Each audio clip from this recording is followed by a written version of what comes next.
So the problem with students who look like they're reading, and the truth is that they can't really decode, but it looks like they're reading and they're, let's just say, really good at guessing, especially for the early grades of like kindergarten, first, second, maybe even third grade. The problem is by the time you get to third, fourth, and fifth grade, those students begin to hit a wall because you start to get more complex vocabulary and more complex reading material that you need to rely upon decoding for more difficult words.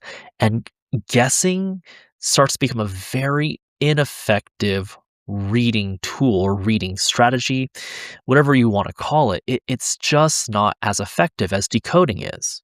What's worse about it is that gap in reading skill, you'll start to get students in fifth grade, let's say, who are reading at a first or second grade level, maybe a third grade level.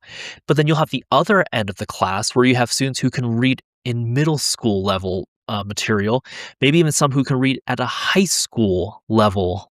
And it's because those skills in reading weren't addressed early on. And the sad truth is, those students who are reading at a first, second level, they would have benefited the most from just clear reading instruction that dealt with teaching decoding very early on, right from the beginning.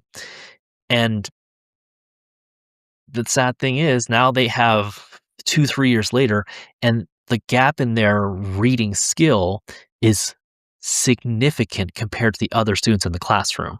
And so that's why I want to point out, none of this is theoretical. It's very predictable. It not only is reading more difficult in the beginning, it becomes increasingly more difficult with age and the older grades as it's allowed to continue on.